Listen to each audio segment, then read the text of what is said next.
Jetzt kommt hier Video, ist nicht verfügbar. Jetzt müssten wir live sein. Ich gucke hier mal kurz.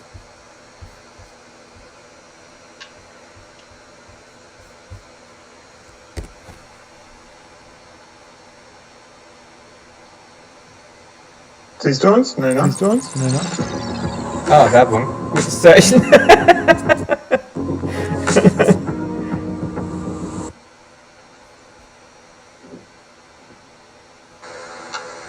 Ja, jetzt sind wir da. Hier mal kurz.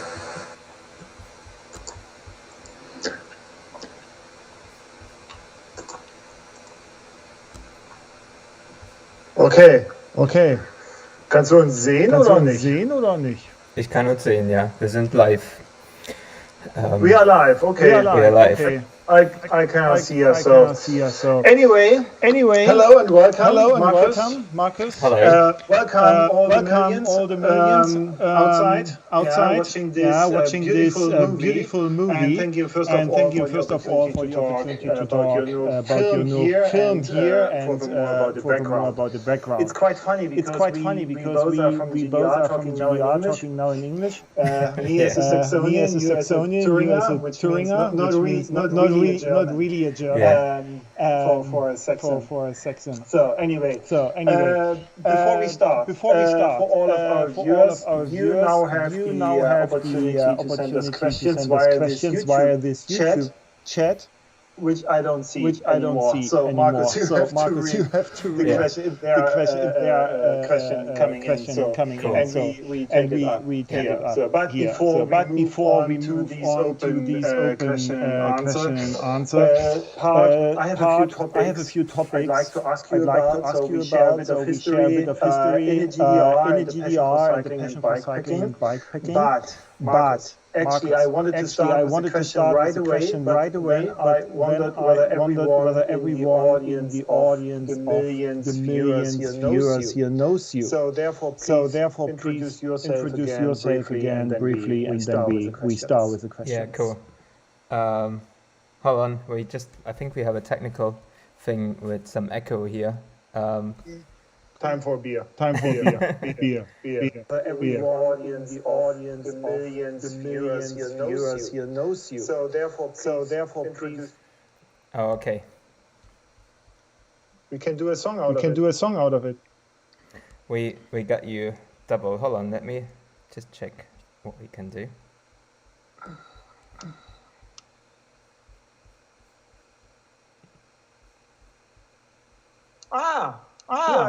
Here I am. Now I'm back in game. Okay.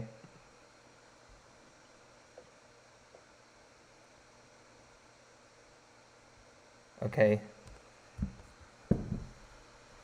Hold on. I might just put my headphones on, so.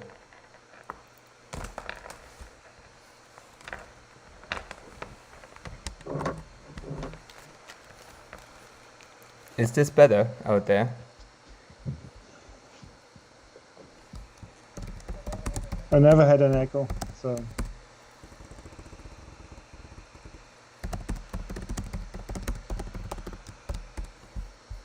Try that. Sorry about the technical difficulties here.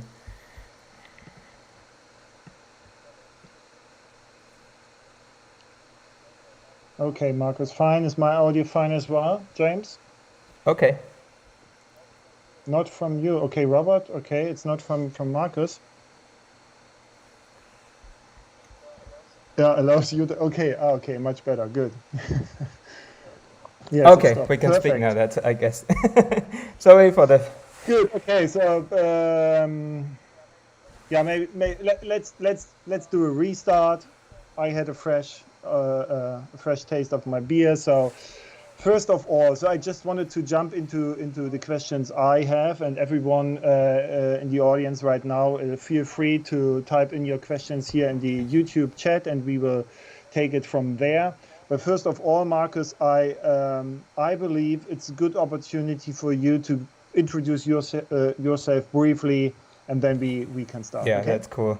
Yeah, it's a bit tricky sometimes to introduce myself because I do a lot of things. But I think what describes it the most at the moment is I'm a adventurer. I do a lot of cycling, but I do other adventurous stuff as well.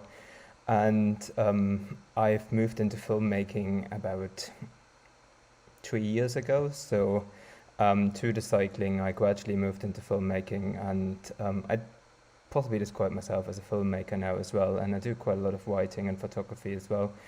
And on top of that, I am also a route designer. So I design long distance routes, and in Scotland at the moment, but the Iron Curtain Travel Trail was my first trip back into Germany where I grew up. And yeah, it was lovely. It was kind of a journey back to my childhood in a sense as well, but also it was quite nice to use all the expertise I've gathered in Scotland over about 3 years doing this, and come up with something in Germany. But yeah, that's me. Yeah, it's a perfect bridge to my first question. So let's talk about the film. It's somehow a very personal thing that you are sharing with us here. So, what were your motivations for this tour and the film? So, give us some more details about this. So Grenzerfahrungen, I think that's possibly the name that everyone in Germany can pronounce really well, or anyone who speaks German, and everyone in English will struggle with that one. There's two things about the film. I grew up in East Germany, so for a very long time I really wanted to cycle along the former border and kind of A, see what's left, B, also kind of look at how things have changed over 30 years. It's more than 30 years now that the border came down. But I was also very keen on having a adventure slash challenge that will really not push me above my physical limits, but close to it.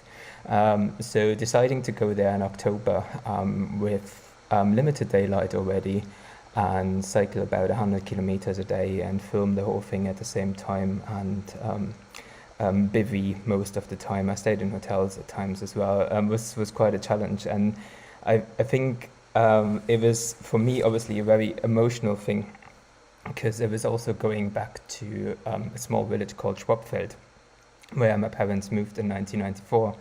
And it's this tiny hamlet, 125 people, very close to the border. And so it was meant to be going back to visit my family. Those plans got shattered by COVID, because it was quite difficult to meet up with anyone. So in the end ended up just meeting my cousin and my uncle and aunt at the start, and that was it. But yeah, it was a kind of a journey back into my own history, if you want to name it as such. History is a good word here, because given your or our history, so we share. And I already asked this question when we had a pre talk. Mm-hmm. So what is real freedom for you? So I really pronounce these real before freedom, because we very often confronted with a social media idea of freedom, which means someone is staying on the top of a mountain saying, "Oh, I'm free," or pitching a tent or riding a bike, and it's freedom. So it is maybe somehow freedom, but I believe we share a more political idea of this freedom. So what is real freedom for you? It can be an Instagram photo, Markus. It's your career. Do it. I think for me, freedom in a nutshell is what we've gained in 1989. I think the freedom to be allowed to say whatever we want to say, so to voice our opinion. I think this is essential for, but also the freedom to choose, where I want to live, and it has changed. I grew up in Germany, I moved to New Zealand, I now live in Scotland, and I had the opportunity to do all of that, and this is hugely important for me. I think the idea of and also freedom for me is also going outside. I think having having the freedom to jump on my bike, go in the countryside, pitch my tent, and just in a sense get away from it all and clear my head. And I think this is, I think my definition of freedom, and I think that comes across in a lot of work I've been doing, is, I think, is very far removed from this materialistic idea, of sometimes, I think, which is at times is what you will see on Instagram. So I think it's a tough one to put in there. But for me, it's been kind of basically a guiding principle in my life, and that what in a sense defines me. Yeah. How did the Wende, I don't know, is there an English word for Wende? So the results of the peaceful revolution. Yeah. But how did the Wende influence you? So how does this experience still influence you today? It's maybe connected with the freedom discussion we had. Yeah, I see. Well, how it influenced me is like, I do think that the 9th of November 1989 is one of the most crucial events in my life. It's given me the opportunity to do what I'm doing. And every time I'm reminded of it, and that has happened a number of times, to give you like concrete example, when I cycled around the world, I really wanted to cycle to Germany as well, although I started and finished in Scotland.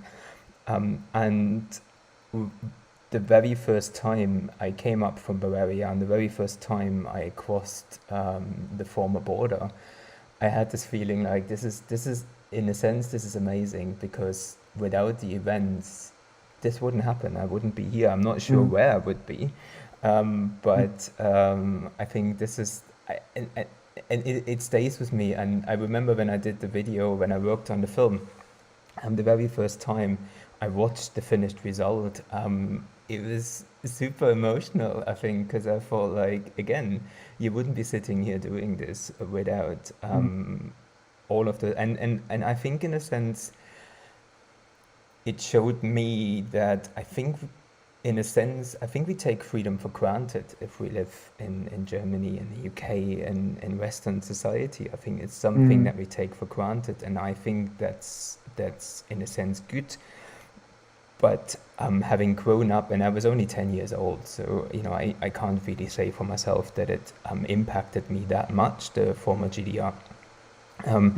But I think in a sense, it always shows me that this is something that people have fought for really hard, and people have lost their lives. People have been oppressed over a long time, and all of that, for people like us, having the life we can have now, and I'm super thankful for that. I think all of those people who went to the streets, all of the people who worked in the background, who made those things happen. I think it's I don't really heroes is possibly the right word, in everything you want to put it, but it's influenced me very.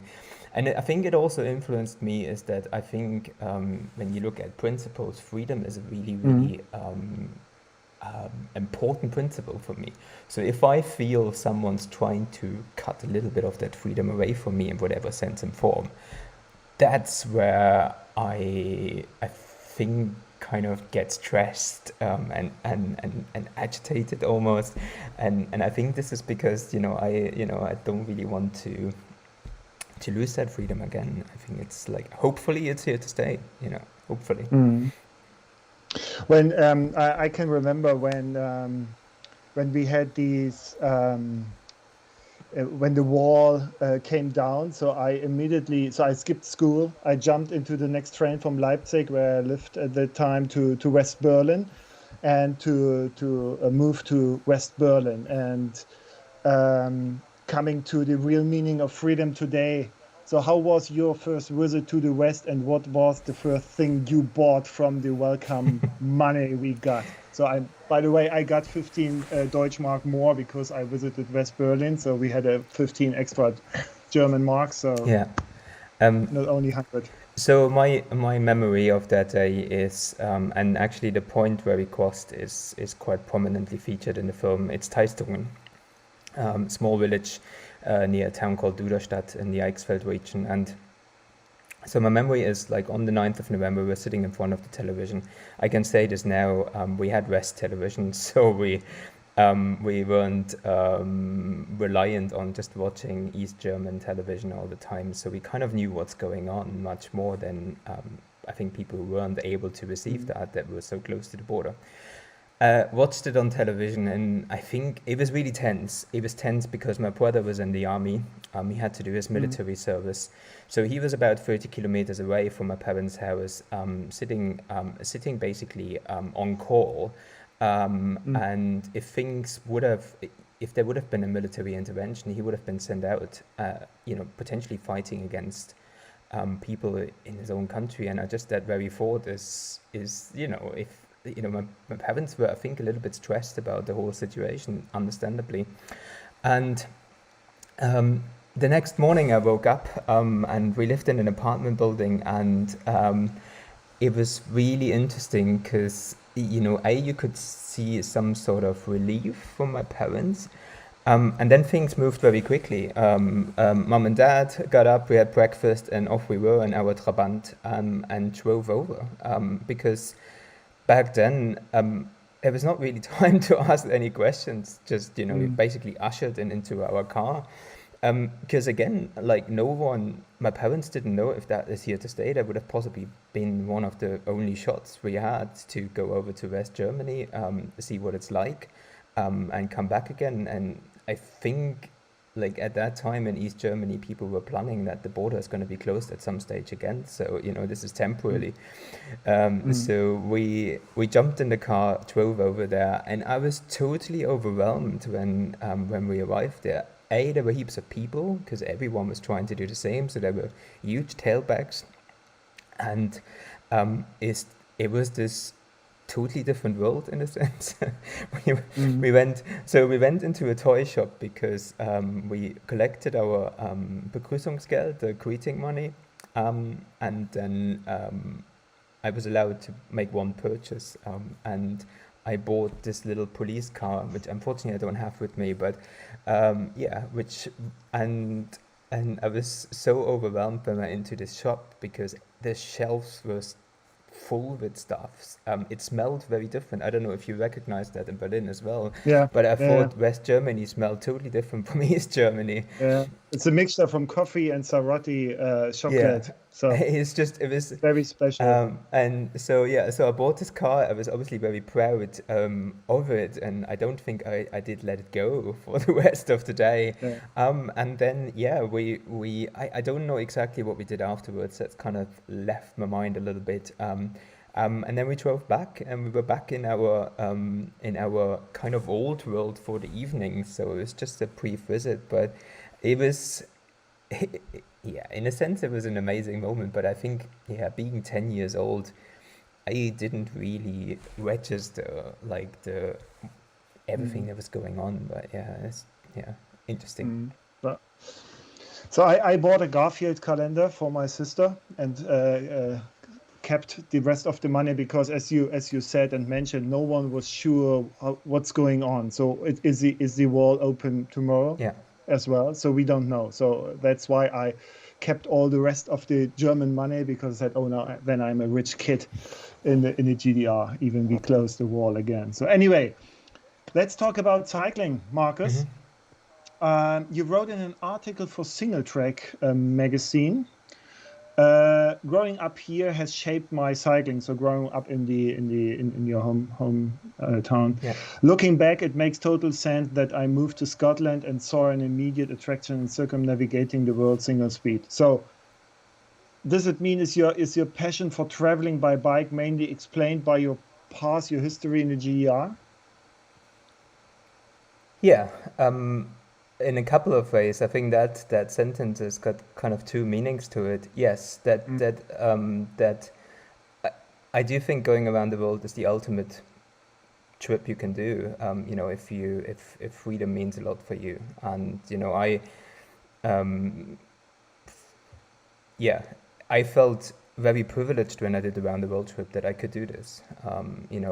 That I was brought up in a country like Germany, that I had a German passport to travel, which is hugely advantageous. I think pretty much every country in the world, you don't really have any trouble, even places like Iran. So, there's a huge advantage. But I think what I more meant with that sentence, and I think that kind of came back to me when I was the Eichsfeld region. Is super hilly. There's loads and loads of hills and really steep inclines, and also the way the border went, particularly in that part of Germany, was built over every hill they could find, and there were inclines up to 25% steepness in there, and this is why, like, in a sense, in that region that's where I learned cycling, and it, in a sense, it makes total sense that when I went around the world, I was trying to find every hill possible I could go up, and it has shaped me. I never really recognized it as such, but it also meant that when I moved to Scotland, I was pretty much used to crawling up steep hills, because that's what I did in my childhood when I wanted to go cycling. That was basically it. Although I must say, like, in terms of cycling, I think I was possibly an adventurous child in that sense, but I was very calm, very quiet. It took me a very long time to learn cycling. It wasn't kind of like a natural gift to me. I think it took a lot of patience from my parents to finally say, look, Marcus, you can let go. You just roll on the bike, but I think what also kind of was possibly like this little kind of preview to the round the world trip. When I had learned to cycle, I had a Klapprad, one of those foldable East German bikes, which was super heavy. One day we had a garden outside of town, and the peace tour was coming through, the Friedensfahrt. And I really wanted to see them, and I think my mum didn't really want to go there. So I grabbed my little bike, grabbed the blanket, and off I went, 15 kilometers away from the garden with no mobile phone or whatsoever, just to watch the peace race. Watched them for a couple of minutes, went back, and obviously my mum was super scared. I was just like, where did you go? And in a sense, like, my round the world trip was a pretty short notice decision as well, where I kind of saw myself being in my job where I think I was at the point where I had done what I could do, and I really wanted to do something else, and I decided now's the time to go. There's never a right time to do anything in life, I think, and as spontaneous as the decision was, grabbing a bicycle as a child and heading off into the freedom to be well back afterwards again, was like this, and doing all of that in an area where hills are a very dominant feature is possibly setting you up for single speed riding at some stage. Yeah, now I understand more why you are a single speed lover. So for everyone, for our viewers here, so Marcus not only cycled around the world but with a single speed, he also made the Atlas Mountain Race, where we actually met by single speed. So, and I can remember we met in the middle of nowhere in Morocco, and you rode the single speed thing, and I was really at the end with my gear shifters. Yeah. You said, yeah, it's not a problem for me. I only have one. So, but this is an interesting pointer as well, because there's one thing which has shaped my life, and that's simplicity. I think, and that is directly influenced, I think, being a child in East Germany, because the reality was we had everything. Like, I had everything what I thought I needed as a child. There was never that feeling that I had toys. I had two older siblings, so my brother and my sister, and they obviously handed a lot of things over. And I must say also, we had relatives in West Germany, So we were one of those families that got sent parcels every now and then if they weren't opened by anyone else or stopped somewhere and got to us. I had Lego toys, not much, very selected collection. Me too. But, you know, in a sense, we were quite fortunate in that sense. You know, I think I know friends who didn't have that.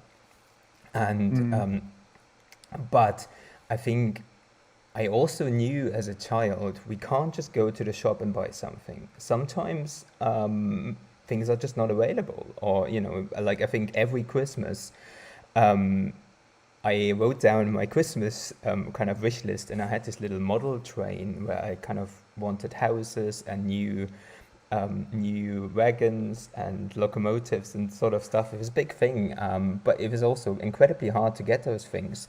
So, you know, I wasn't disappointed at Christmas when those things weren't under the Christmas tree, because the reality was that what it was. Like, it was potluck if my parents could buy them or not.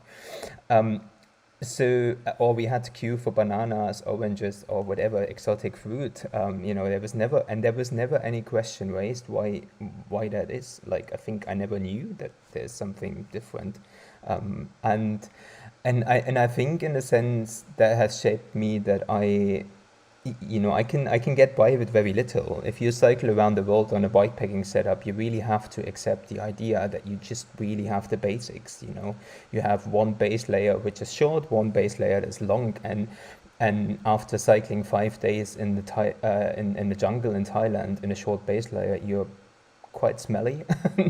But like, you know, other people would possibly panic and say, look, ooh, whatever. And then for me, it was just like, I only have this one thing. And I think this is kind of really much reflected in the single speed riding as well.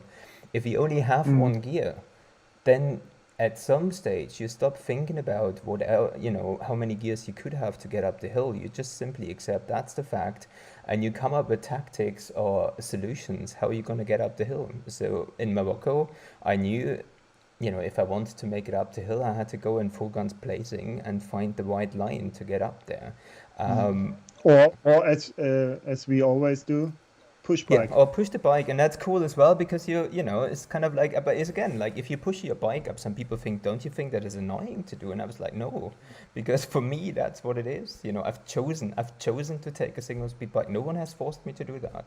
You know, it was my own very decision to do that, and I think it's interesting, because I think this is in at least in part influenced by the fact that I think there was an acceptance in East Germany that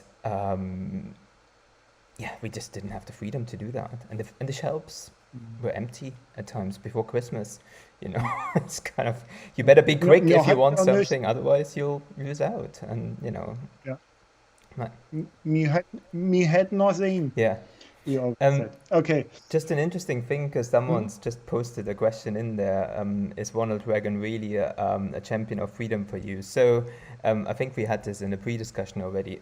No, he isn't, to be frank and honest. I have included that speech because I think it's a very interesting historical document, and I think it was interesting to set the scene for that.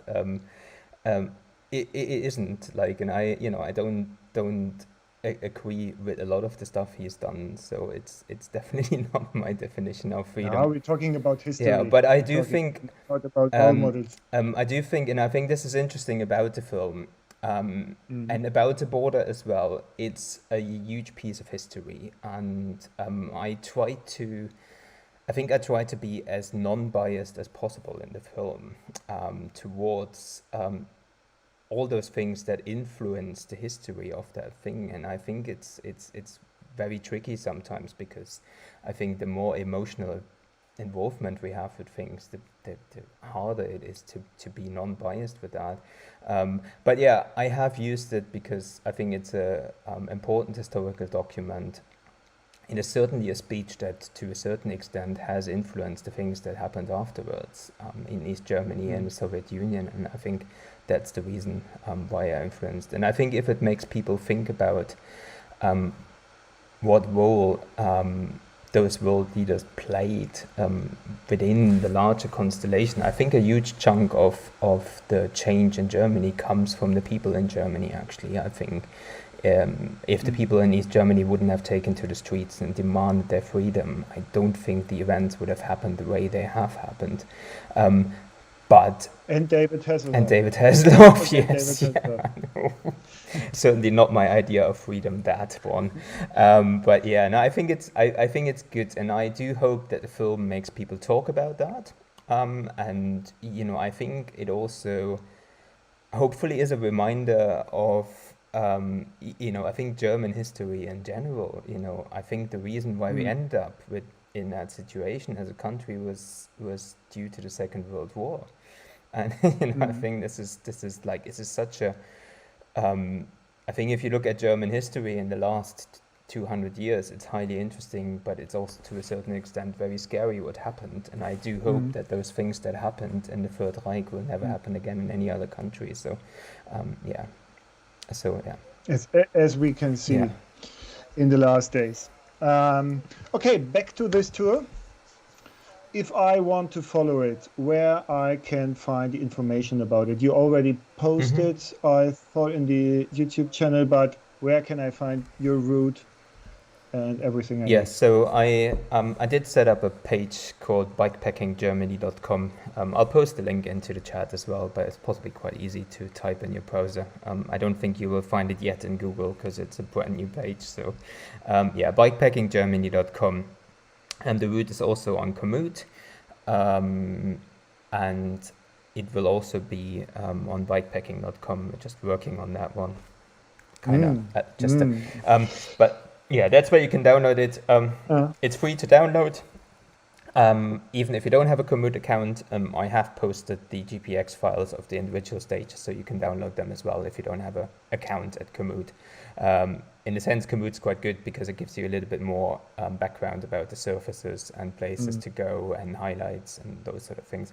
And on the website, I tried also to give people just a very, very kind of not too detailed overview of what to expect. I've broken the route down into 8 days. I think if you're reasonably quick and travel pretty light, I think that's possibly a good duration to do the trail. Although I must say there's so much to see along the route. You can easily spend 14 days or longer if you want to do that. Like if you want to go in all the museums and if they're open again, then you can spend much more time. But as a kind of guidance, I think 80 to 100 kilometers are doable, but expect to climb a lot during the day.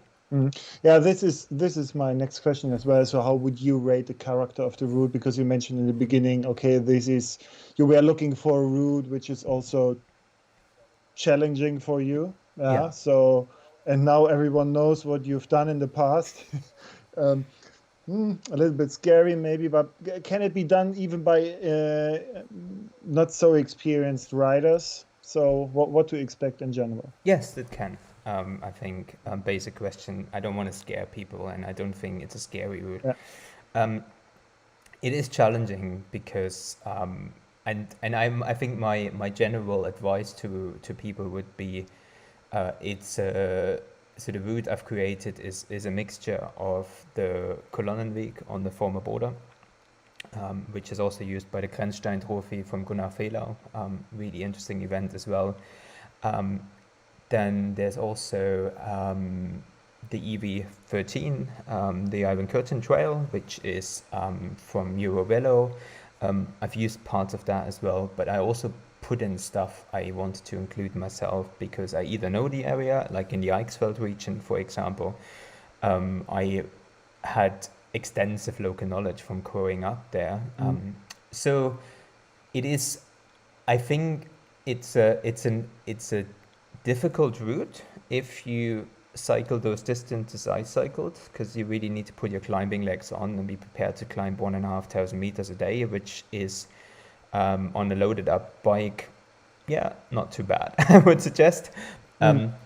If you want to take it a bit easier, just cycle less. I think this is the kind of thing. I think what I would advise people to do, and I think that's taken me a little bit by surprise, is there is not too much along the way in terms of food and like restaurants and those sort of places. So I would suggest don't go in there with the idea you're coming to one of the most populated countries in in Europe, with a high population density.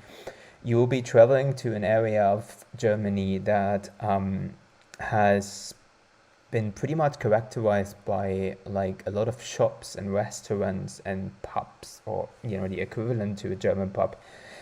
They no longer exist because what happened after the wall came down, people moved away. They went where the work was, and there just wasn't any work in that part of Germany at times. So and this is what you'll recognize. But so if you take if you take it a bit slower, my suggestion would be carry a bit extra food. So you don't really have to make it to a place by a certain time in order to eat or drink. So if you give yourself a little bit flexibility on that side, then you can do shorter days, and I think it's really enjoyable. And also be prepared to push. Like I have pushed a number of times, and I would possibly say I'm a pretty good climber. And even then, some stuff is just simply too steep to cycle. That's the reality. I was also flabbergasted how someone could drive a car up there to patrol the border, but for whatever reason, people managed to do. And yeah, so this is the kind of thing. But yeah, you can make it easier if you want to. And also, I mean, that's the nice thing about a country like Germany. Like you can take shortcuts. You can, if you think riding on the Kolonnenweg, for example, is too difficult. It's not difficult in a sense because you ride on a concrete slab, but the difficulty is you kind of need to find a fine line not to get your tire stuck in those gaps they have in the concrete slabs. So if you want to avoid that, I would suggest take a good navigation app with you, have a look where there's alternatives, and take a different route. This is I always see my routes as an idea, to give people an idea what they could do. And I do think that everyone's got possibly personal preferences, and tweak it around. I think that's the joy of it. In our last talk, you talk about a village with only 3 houses, which was sometimes east, sometimes west, depends on political decisions. So can you tell us again, because this could be interesting for all those who want to follow this road and this tour, so where it is and what's the story behind? So the place where it is in Klein-Tettau. I think it's called Klein-Lichtenhain, but I'm not sure. I would need to look it up. But Klein-Tettau, we shouldn't translate which is KLEINTETTAU.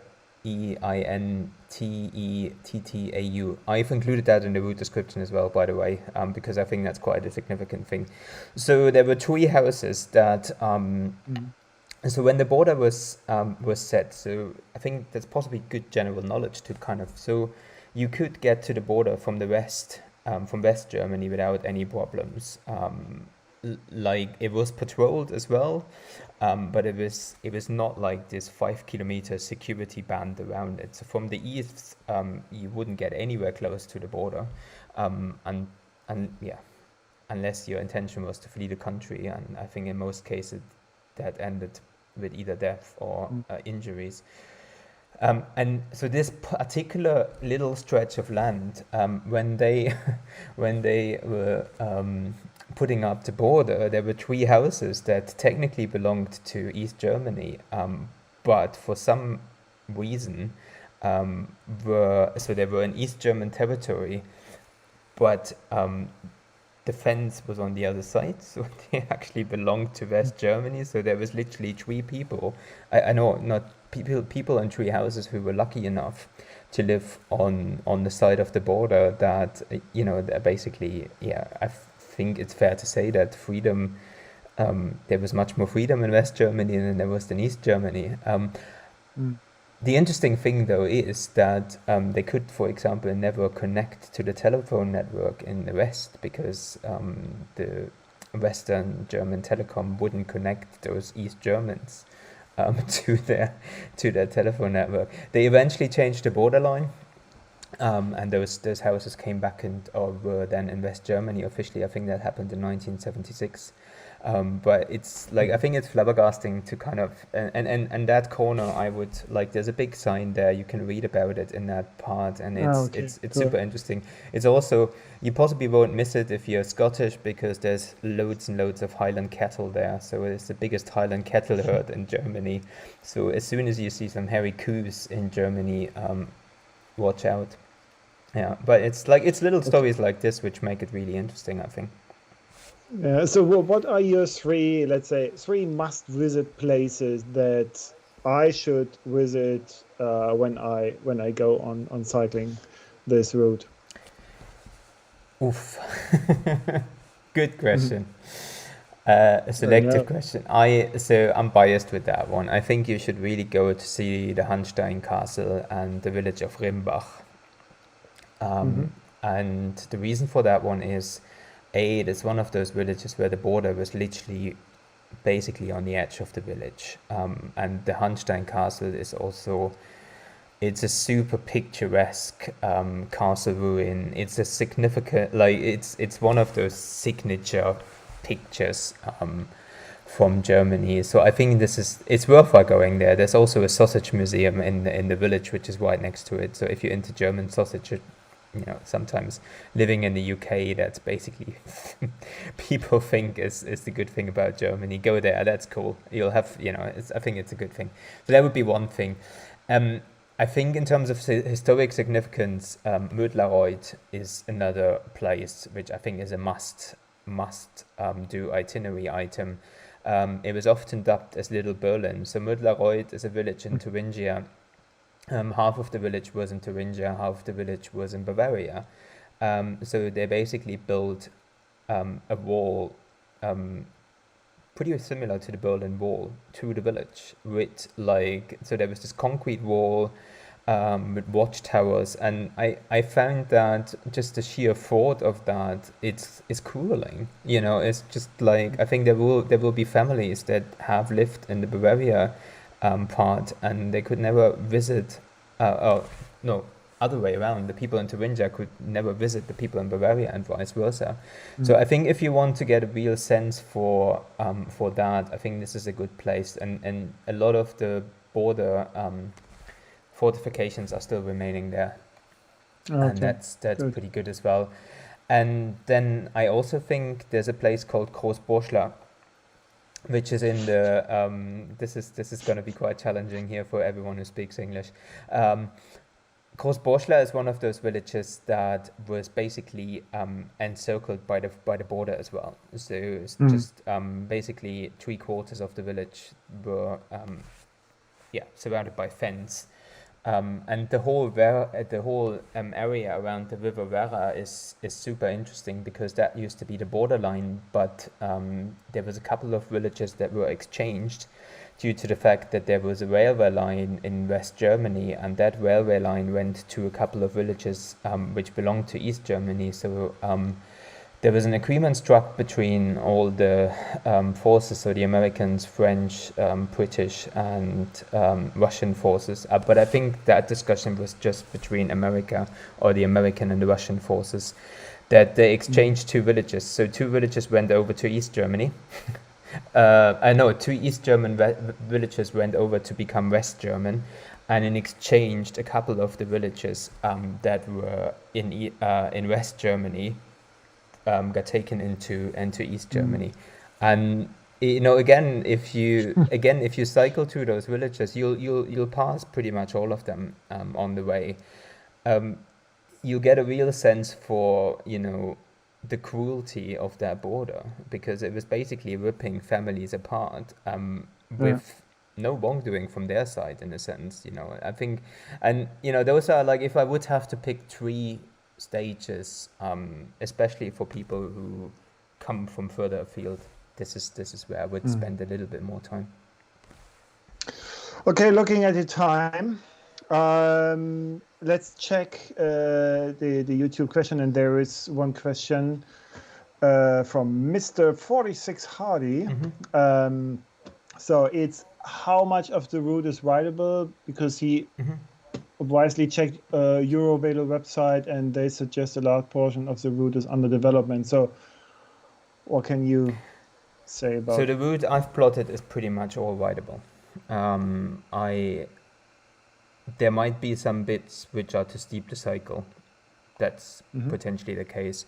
But I was really keen on, so just to give you a bit of a heads up about the process, how I got there. So I downloaded a GPX file from the former Borderline, uploaded that on Komoot, chose gravel riding, and then let Komoot do its magic to a certain extent. And then I manually tweaked that route, which took a long time, to get rid of most of the Kolonnenweg, that's the former patrol path on the border, because that's really difficult to cycle unless you're on a fat bike. And so I tried to get rid of as much as that. Huge thanks to my brother as well, who was really, really helpful in that process, because he had cycled some of the stages already and just gave me some valuable input of what not to do and where to go. And then I also, when I was out cycling, I also adjusted the route on the go. So whenever I had stuff on my GPS, and it was not, it was potentially cyclable, but with all the work I'm doing in Scotland and now in Germany as well, I want people to have a good time. And if you have to push your time, your bike every now and then, I think that's part of the experience, but it shouldn't be the status quo. I think if there is if there's a rideable alternative, you should pick the rideable alternative. It's about cycling. It's not about pushing. If you want to go walking, you go walking. So I would suggest, to my standard, a lot of the route is totally cyclable. You might have some little bits which... One thing that will change at times is if there's forestry work, for example, you'll have a very muddy path. I had that a number of times. That will eventually change again to the better. It's also depending on the seasons. I think if you go, I think in general it's not a good idea to cycle that route if you're in winter with snow, because some of the parts on the Rennsteig, for example, will be ski pistes, so for cross-country skiing, and I don't think people will like you cycling on that. So I think any time other than winter with snow is fine, and and then the great that you mentioned the right season, because we had a question, so how was the weather and with which time of the year you did it. So you said in the beginning it was October, right? So autumn, and so every season except winter will be. And when I'm looking outside, I have to double underline. I do personally think that October is a really nice time to do it, and possibly go 1 or 2 weeks later than I did. So I was, my trip was basically, I'm not going to use the phrase dictated, because that's not right in this context. It was influenced by COVID, because I knew I was on a research trip beforehand. And I just literally had the 2-week time frame I had, and I had to go back to the UK. So if in an ideal world, I would have possibly left it 2 weeks later, where everything's really changing color. But October is a great time, I think, because the majority of the routes will be reasonably dry. It also depends on what kind of summer you had in Germany, but I think you can basically do it from March onwards till November. So coming to most important topic, because as you know, most of the cyclists are into bikes and into coffee. So that's why we have a question here: are there enough or many coffee shops? And Mike already replied, so not so many coffee shops. So what's your experience? Yeah, I think Mike's right to a certain extent. Yes, there are. It's don't expect this to be a full-on coffee trip with a coffee shop every 10 kilometers. You'll be possibly a bit disappointed. I found some amazing cafe places along the route. So just a few recommendations to everyone's listening to this. Elrich, town in the Harz Mountains. Route goes past a lovely coffee shop, very, very cool owners. Then is I mentioned Kleinzetto, that's the village where the three houses were in West Germany. There's a lovely cafe as well. If you're interested in the perfume classes of Cindy Crawford, they make them there. So, and for all Scottish people, if you want to have half a Highland kettle on the wall, that's the place to go.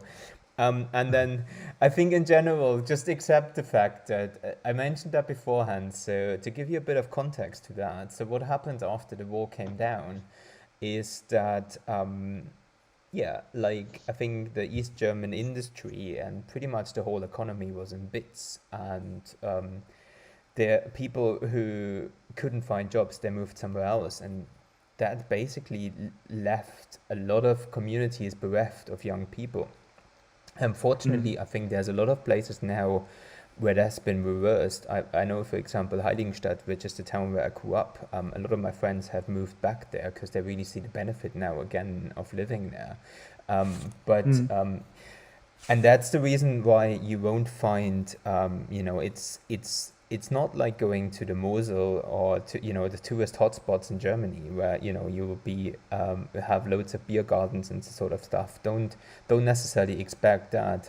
Expect a more rural, a more self-sufficient Germany. I think in a sense, I think for me, it was kind of a good mixture between cycling a very popular cycling route somewhere with like a cafe every 3 or 4 kilometers in Morocco where you won't find anything, so yeah, it's a pretty cool place, but it's, but I do think that what and I'm looking at those things. So for me, going to Germany is always going partially as a tourist now, because I haven't lived there since 2006. So, I'm not living in a country. I'm coming from a very different perspective.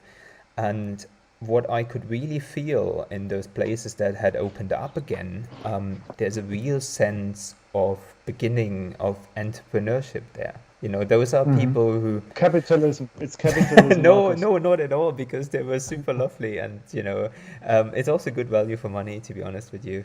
Thuringia is pretty super good. Lovely capitalism. But yeah, no, this is the kind of thing. But also, just I think we mentioned that in the pre-talk, be prepared that everything's closed on a Monday. So if you want to get food or coffee on a Monday, I think you'll struggle. So time your journey around that. Pretty much every restaurant / cafe, whatever, in Thuringia will be closed on a Monday. That's kind of...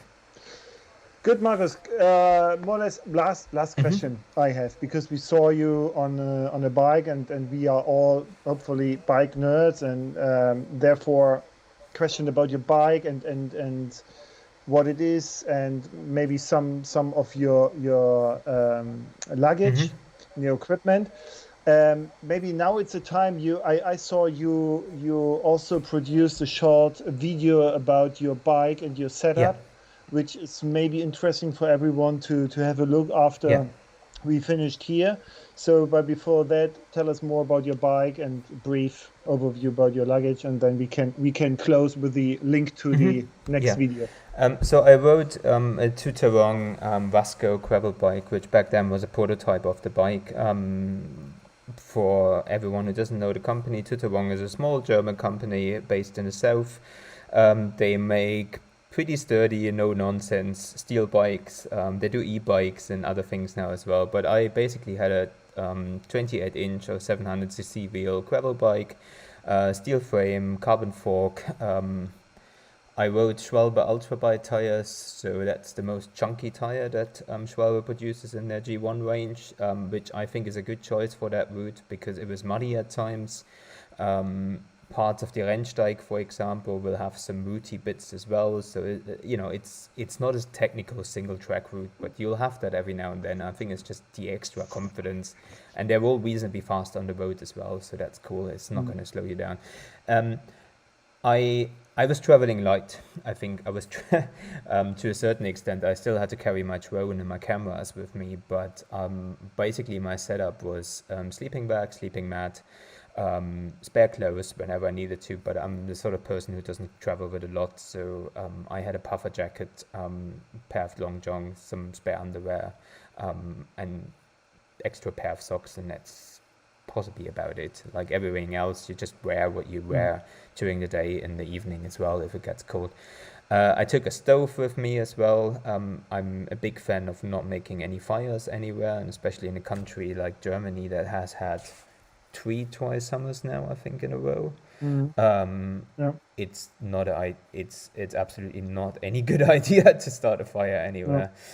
So I had a stove with me. I was trying to get some food locally, but whenever I couldn't, then I could just get some basic food, heat up some water, and have something to eat.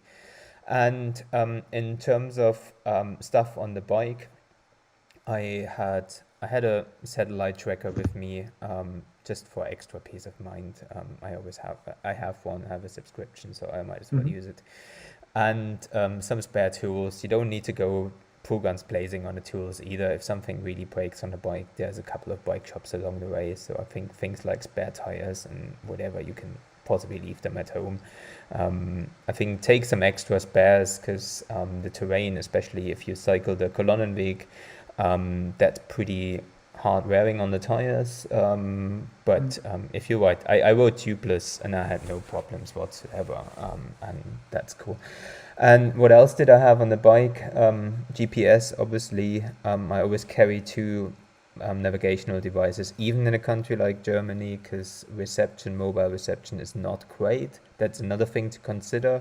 So don't expect to be, especially along the border. Oh yeah, it's kind of like, I think it's just, don't expect, I live in Scotland, and in Scotland, unless you go to the remote highlands, you'll pretty much get good mobile phone signal everywhere, and you've got 4G, and that's simply not the case in that area. Again, that will eventually change, but just prepare yourself to download things on your phone and have it available offline, if there's no signal. And also be prepared with the German opening times of supermarkets. I think everyone who's coming from the UK or America, those kind of countries where shops basically are open all day around, they close at 10 at the very latest during the week, and they'll be closed at normally at 8 o'clock in Germany on the Saturday, but you are in some rural areas, so some shops close at 2. So, and some shops not open anyway. Or they don't open. It's been a bit of a special time when I did the trip anyway, but this is the kind of thing. But like I think the bike I rode is possibly the minimum setup to make it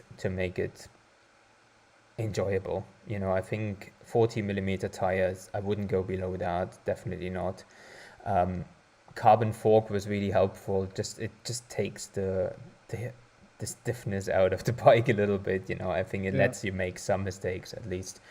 And travel, I think my general advice is travel as light as possible, because if you want to get up those hills, you won't be able to lug 45 kilograms of luggage around. That's kind of the thing. It's a bikepacking route. It's in that sense. Yeah. Good, Markus. Thank you. Brilliant.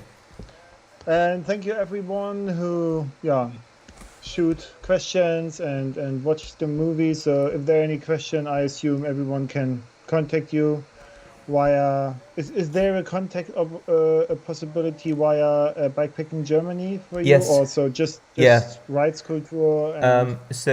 And yes, you can. So there's a how you call that? Oh gosh, a form.